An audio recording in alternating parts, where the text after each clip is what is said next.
ครับสบายดีเด้อพี่น้องเด้อสบายดีเมื่อสุขุสุคนที่เขามาติดตามหักชมพี่น้องได้กินเสียงรถเลยพี่น้องเพราะว่าอยู่บนทางใหญ่พี่แหละอยู่ทางยางอยู่ทางหลวงคนอยู่นอกพี่แหละพอดีพากันมาทางห้านพี่แหละพี่น้องมาซื้อเครื่องมื้อนี้ก็สิเป็นมื้อวันพฤหัสพี่น้องวันที่2ของเดือนเนาะเดือนใหม่ขึ้น15ค่ำบ่เพิ่นก็ลืมละของเดือน5ก็สิเป็นวันศีลแหละพี่น้องแต่บ่ฮู้ว่าศีลใหญ่หรือศีลน้อยบางทีก็บ่ฮู้ก็สิประมาณศีลน้อย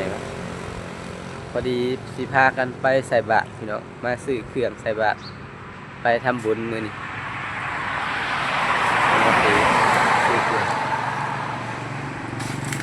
มาซื้อ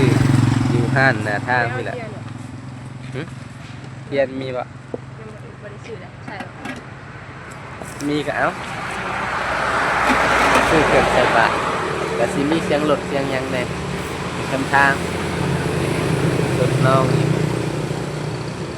ยังเศร้าอีกพี่น้องเก็บใส่แล้ว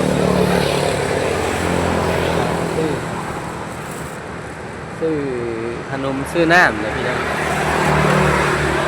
แล้วก็ไปทางวัดเพิ่นก็สิไปหาซื้อดอกไม้ซื้อหยังแน่ใส่บ่ทันฮู้ว่าสิไปวัดใดถ้าถามน้องนาตีก่อนส่วนหลายสิไปทางวัดป่าทางบรรทัดแล้วก็บรรทัดใหญ่มาซื้อในห้างใกล้ๆเฮือนเลยพี่น้องทางออกเฮือน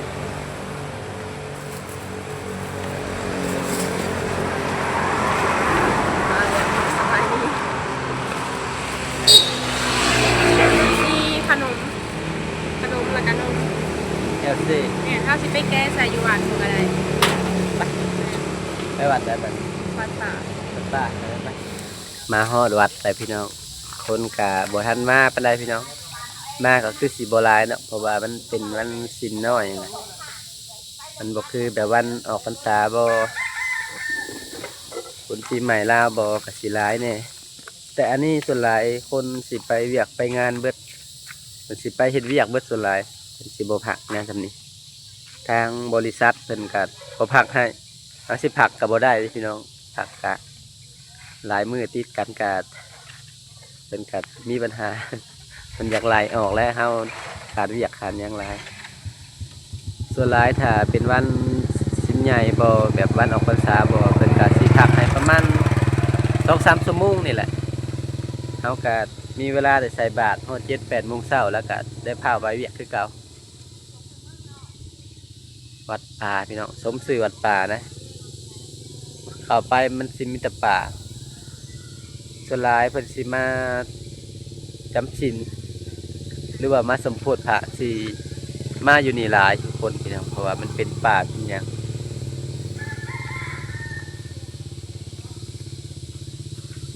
คนกำลังเริ่มมาก็สิประมาณหวัง10 คนนี่แหละยังเศร้าอยู่สร้างใหม่พี่น้องกำลังเริ่มมุงมาสุดก่อนนี่บ่ทันมุงซ้ำก็ขึ้นหางเล็กไว้เป็นก็คือสิได้งบได้ศรัทธามาแล้วก็ยังเริ่มสร้างเริ่มต่อเติมอีกหลังใหญ่ก็บ่ฮู้ว่าเพิ่นหยังเป็นสร้างฮอดแจ้บ่เลยมันหยัง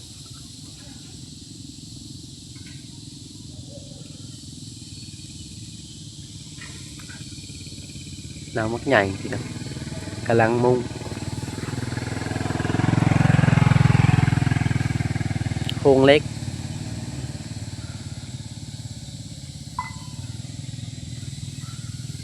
ต้องว่าตีเพิ่น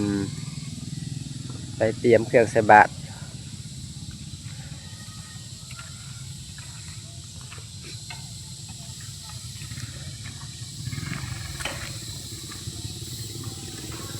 คนกำลังเริ่มลงมาเฮาถือว่ามาไวเลยพี่น้องน้ำก็ถ้าได้กินซ้ ลืมข้าวคนป้าตัวตั้งแต่งานถาดพนมคนใดเนี่ยยังอยู่ในท้องส่งอยู่กาแฟ มันเริ่มมาเนี่ย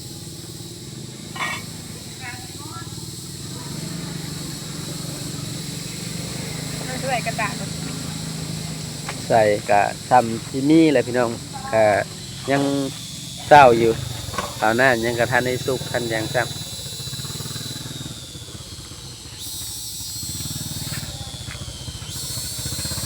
ซื้อขนมซื้อนมใส่ซื้อน้ำโอ้ป้าจะดอกไม้งามแท้คู่เท่าไร 5,000 ถือเนาะ แม่ พันมาทำงามเนี่ย หอม พากันซื้ออยู่นอกทางไปเลยพี่น้องทางเขาอยู่นอกพุ่น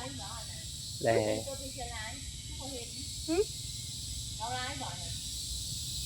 โมโหคือกัน โม่สิเก่งเออจริงสุดท้าย มันถามข่อยว่า เด็ก คือว่าผู้ขี่รถเอาไว้ชนะ งามมีดอกบัวทั้งในของเขาพาขี่ว่าวะพากันขี่รถมาแล้วเห็ดเทียนเหี่ยเลยนี่แต่ก็บ่เป็นหยังยังแต่3 อันยาวเนี่ย ดอกไม้ มาทำบุญพี่น้องมื้อนี้พอดีเขามาเช้าเนี่ยเนาะตื่นเช้าแล้วก็มาเลย นี่ ทาง กะ เพิ่นกำลังจัดแต่งแนวกินแต่เพิ่น พอดี จัดแต่งแนวกินกัน ได้โอกาสถ่ายคลิปพี่น้อง แม่น มาแต่เช้า มาถ่ายให้เบิ่งเนาะ แม่ มาน ทำบุญพี่น้องล้นๆจากไหนมา นี่ บ่ได้ค่อยได้เห็นวัดดอกพี่น้องส่วนหลายก็สิเห็นเตาถ่านพุ่นแหละ นี่ถ่ายจะคลิปไปทางอื่น แม่นอันนี้แพ้เจ้าไปนี่ไปเบิ่งเพิ่นจัดแนวกินก่อนเนาะเอากันสิถือให้ก่อนก็ได้ ที่ก็แล้ว เพิ่นกำลังจัด ได้ยินแต่เสียงจักจั่นพี่น้องยังได้บ่เป็นหยังดอกเพราะมันบ่มีคนหลายปานใดป้าหญ้าเพิ่นเอามาเห็นหยังแล้วมงเตรียมไว้เลยพี่น้องเตรียมบาตรเตรียมหยังไว้แล้วเตรียมบอดใส่บาตรป้าเป็นตาสะอ่อนพี่น้องเอาไว้มุงนี่มุงตูบนี่งามเป็นไผ่งามงามเอาไม่เห็ดตูบน้อยพอได้เสาห่มนี่ขักเลยลายโอ้ลายเติบ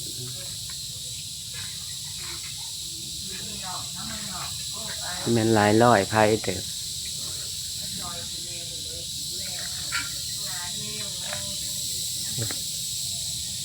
กำลัง10 คน 10 กว่าคนต้องเริ่มมาทางนอกไปไล่เข้ามาเริ่มทยอยมาเท่าละน้อย7-8 โมงปลายเพื่อนเลยพี่น้อง7 โมง 8 โมงเริ่มใส่บาตร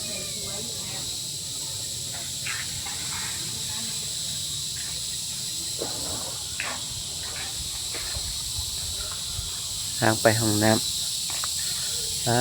ตัวโดนๆจังมาเถอะหนึ่งพี่น้องมึงพี่น้องย่างเลาะมึงทั้งนอกซะก่อนจากน้อยหนึ่ง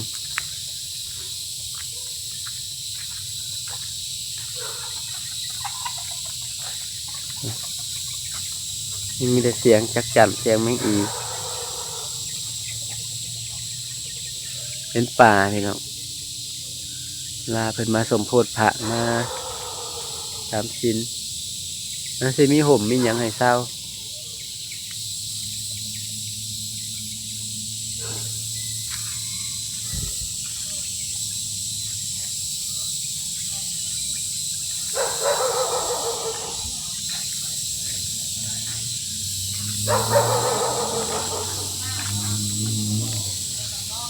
แต่เพิ่นเฮ็ด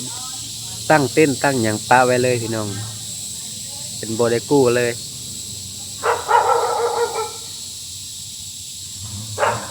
6-7 เต้นนี่แหละเป็นกลางไว้เลย มีงานบุญมีหยังกาสำบายพี่น้องบ่ได้กลางบ่ได้หยัง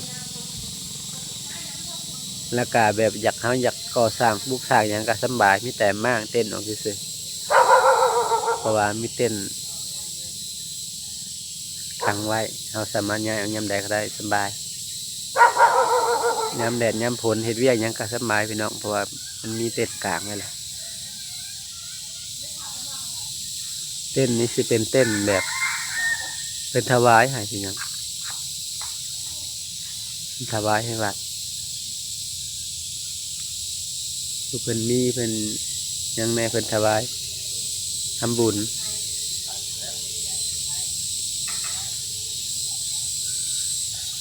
ถ้าคนลงมาอีกจังน้อยก็แล้วพี่น้องเป็นจัดพิธีไปแหละประมาณ8 โมงปลายนี่แหละในโมงนี่แหละ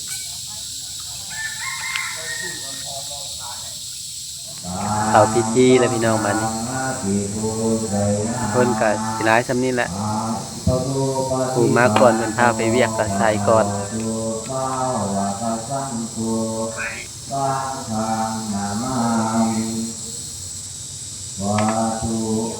คนหลายเนาะ เริ่มมาหลาย เพิ่นก็เริ่มมาทยอยมาเรื่อย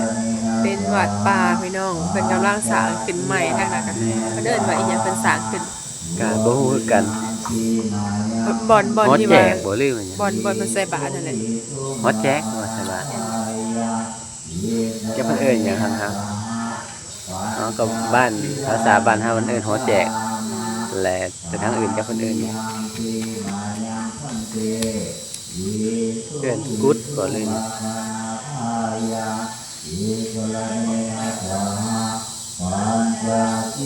คันว่าสิว่าซิมก็คือบ่แม่น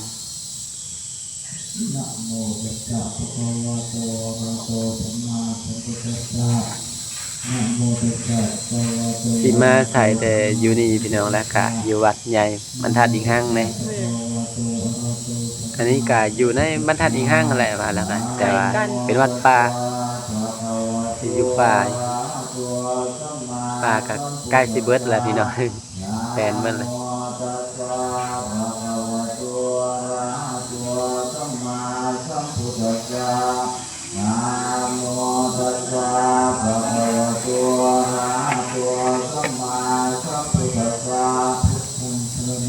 สะดวกสบายพี่น้องมีเต้นเป็นปะไว้เลยเป็นบ่ได้กู้เลยเต้น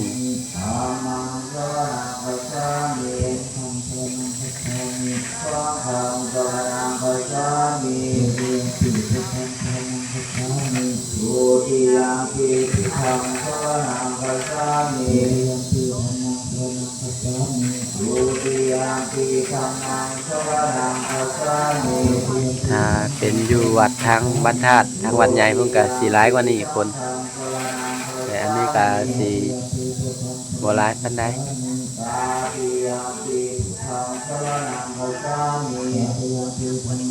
ว่ามันอยู่นอกบ้านพี่น้องอยู่ป่าอยู่หยังบ่คืออยู่ทางวัดใหญ่ทางพูดล่ะสิอยู่ในบ้านแน่นะคะหลายบ้านใกล้ๆเนี่ยเพิ่นมาใส่นี่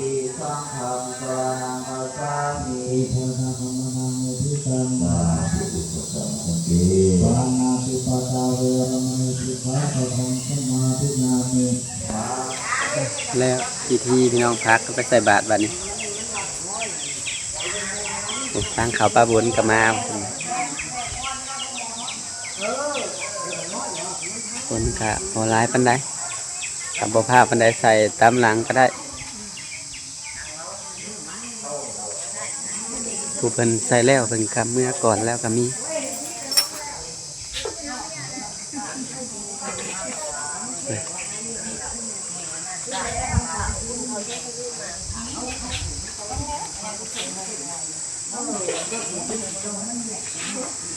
น้องลำทีใส่ก่อนแล้วชายเพิ่นจับกล้องให้พี่น้อง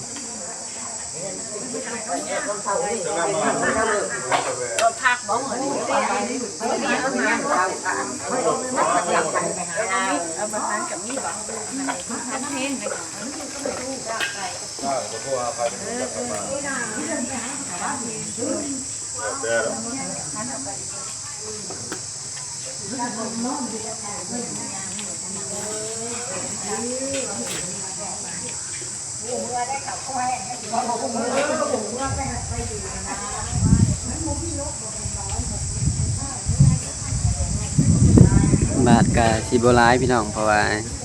อย่าพูกับบ่หลายองค์บันได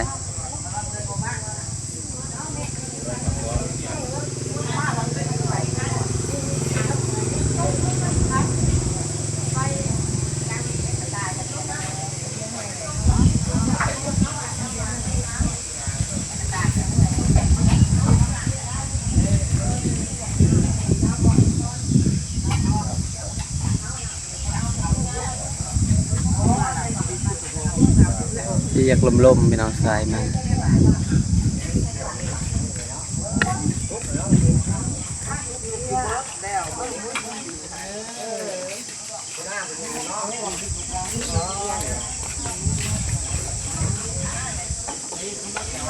นั่นแหละมาเปลี่ยนกันมัน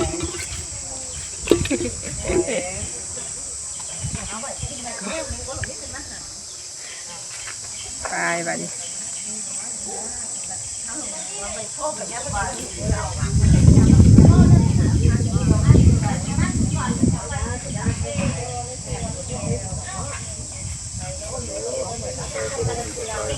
พอดีแล้วพี่น้องบัดนี้เนาะเต็มหมดแล้วทั้งลม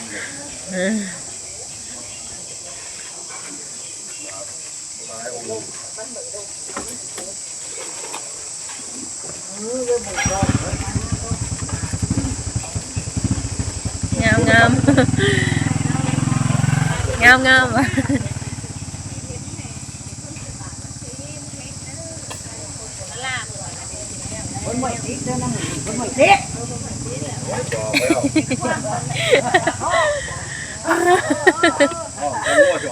ผู้เฒ่าเนาะผู้เฒ่าคนที่มากติดได้ติดใส่นั่นนี่แม่นเอาไว้กินดีกว่าความผลอยู่ แม่น ไทยเอาหลุมฉลากกับมีเชื้อชาติมาบุกคนในเรื่องในกำลังใส่บาตรเด้อรอไปโตหา